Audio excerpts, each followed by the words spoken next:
नमस्कार, आपके अपने YouTube चैनल दिव्य ज्ञान दर्शन में हार्दिक स्वागत है।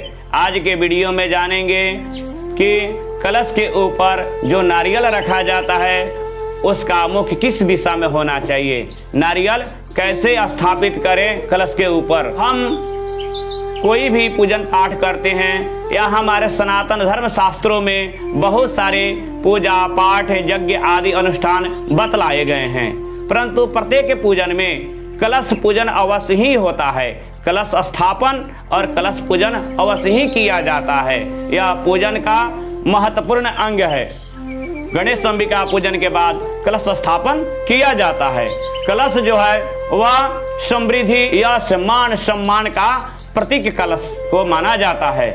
शास्त्रों में कलश के बड़ी ही महत्व बतलाए गए हैं। पूजा पाठों के संपूर्ण शक्तियाँ कलश में ही निहित होती है, क्योंकि कलश में ही सारी देवता आकर के निवास करते हैं, ऐसे शास्त्रों में बतलाया गया है। कलशस्य मुखे विष्णु कंठे रुद्रः समाश्रितः मूले त्वस्य स्थितो ब्रह्मा मध्ये मातृगणः स्मृतः कुक्षौ तु सागरः सर्वे सप्तदीपाः वसुन्धरा ऋग्वेदोऽथ यजुर्वेदः सामवेदो अथर्वणः अंगैश्च सहिता सर्वे कलशं तु समाश्रितः यत्र गायत्री सावित्री शान्तिः पुष्टिकरी तथा आयन्तु पूजार्थं दुरिताक्षयकारकः गंगे च यमुने चैव गोदावरी सरस्वती नर्मदे सिंधु कावेरी जलेऽस्मिन् सन्निधिं कुरु। अर्थात कलश के मुख में भगवान श्री हरि नारायण विष्णु जी और कंठ में रुद्र अर्थात भगवान शिव और मूल में ब्रह्मा जी निवास करते हैं। वैसा ही कलश के कुक्षी में कुक्षौ तो सगरा सर्वे संपूर्ण सागर सप्तदीप वसुंधरा और ऋग्वेद यजुर्वेद अथर्ववेद सामवेद चारों वेद एवं शांति पुष्टि तुष्टि सहित गायत्री सावित्री सारी माताएं सारी मातृशक्ति कलश के मध्य में स्थित होती हैं, उनकी शक्तियाँ विद्यमान होती हैं। अतः हमें विशेष ध्यान देने की यह बात है। कलश तो हम रखते हैं, परंतु कलश के ऊपर जो पूर्ण पात्र रखा जाता है उसके ऊपर हम नारियल स्थापित करते हैं, तो वह नारियल के मुख किस दिशा में होना चाहिए यह महत्वपूर्ण बात है। इस पर विशेष ध्यान देना चाहिए। यदि इस पर हम ध्यान न दें तो हमें फायदे की बदले हमें हानि भी मिल सकता है, ऐसे शास्त्रों में बतलाया गया है। जब भी हमारे घर में जैसे नवरात्र हो या कोई भी पूजा पाठ हो तो कलश के ऊपर जो हम नारियल रखते हैं वह किसके प्रतीक रखते हैं, तो लक्ष्मी की प्रतीक रखते हैं। तो मंत्र बोलते हैं श्रीश्चते लक्ष्मी शपत्न्या बहो रात्रे पार्श्वे नक्षत्राणि रूपमस्वेण व्यातम स्नान निखानम मुम इखान सर्वलोकम इखान। अर्थात लक्ष्मी के प्रतीक रखते हैं, समृद्धि के प्रतीक नारियल श्रीफल रखते हैं।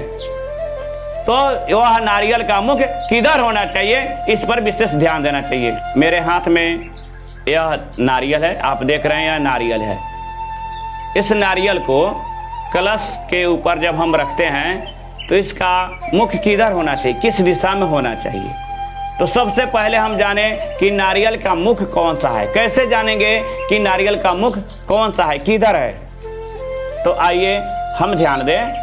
नारियल के एक छोर में नुकीला सा होता है और एक तरफ यदि आप ध्यान से दें तो 3 डॉट के जैसे 3 बिंदी बना रहता है, वही मुख है।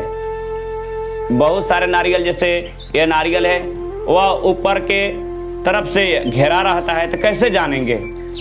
तो इसके लिए देखिए जो भाग डंठल से लगा रहता है, जो डंठल से लगे रहते हैं वह भाग को ही मुख मानते हैं। जैसे यह है, इसको हम मुख मानेंगे, क्योंकि नारियल में अक्सर करके विशेष करके 3 डॉट 3 बिंदी होता है, जिसे हम 2 आंख और 1 मुख मानते हैं।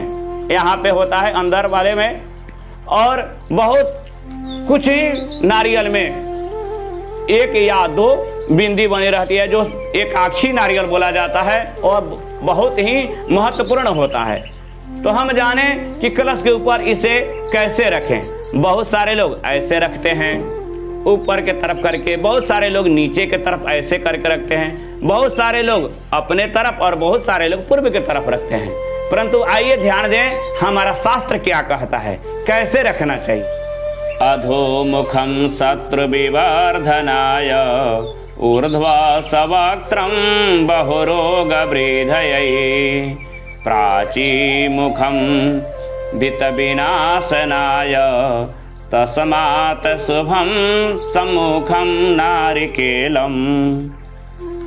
इसका अर्थ है, शास्त्र कहता है कि अधोमुखम शत्रु विवर्धनाय, अर्थात नीचे करके हम रखें तो हमारे शत्रु का वृद्धि हो जाता है, शत्रु बढ़ने लगते हैं।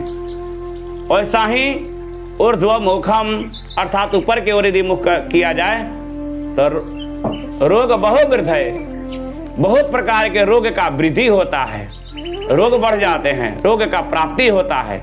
जबकि हम सब पूजन करते हैं रोग बाधाओं का शमन करने के लिए, दमन करने के लिए, सुख शांति प्राप्त के लिए। तो क्या बहुत सारे लोग सोचते होंगे तब तो हमें पूरब की तरफ रखना चाहिए, यदि पूरब की तरफ रखे तब तो अच्छा होगा। नहीं, पूरब के तरफ रखने से क्या होता है कि प्राचीमुखम वित्त विनाशनाय, यदि पूरब के तरफ हम रखें तो लक्ष्मी की हानि होता है, अर्थात संपत्ति का नाश होता है। वित्त विनाशनाय, अर्थ का विनाश होता है, संपत्ति रोगों में आदि में अन्य खर्चों में चले जाते हैं, हम निर्धनता के तरफ जाते हैं। सन्मुख रखना चाहिए, अर्थात कर्ता के तरफ, जो पूजन कर रहे हैं अपने तरफ उसका मुख करके ऐसे करके स्थापित करें। जो पूजन कर रहे हैं, जो स्थापित कर रहे हैं वह शुभ होता है। ऐसे नारियल स्थापना करना चाहिए और विधिवत पूजन करना चाहिए। यह वीडियो यदि आप सबको अच्छा लगा हो तो बंधु अपने रिलेशन में, अपने सगे संबंधी में अधिक से अधिक शेयर करें, लाइक करें। ऐसा ही शास्त्रों के सत्य तथ्य दिव्य द्रोह ज्ञानों को सरलता से जानने के लिए कृपया इस चैनल को सब्सक्राइब करें। आप सब जानते हैं कि मैं अपने वीडियो में जो भी बतलाता हूँ शास्त्र प्रमाण के अनुसार ही बतलाता हूँ, और मेरा एक ही है लक्ष्य, इसके ना उसके, शास्त्रों की मत, सत्य पथ शास्त्रों की मत। तो आइए अपने शास्त्रों से जुड़े, अपने धर्म से जुड़े, एक पग अपने शास्त्र की ओर, एक पग अपने धर्म की ओर। माता रानी आप सबको खुशियाँ दे, आपका कल्याण हो, आपका दिन शुभ हो। जय श्री हरि, जय माता दी। ओम नमो भगवते वासुदेवाय।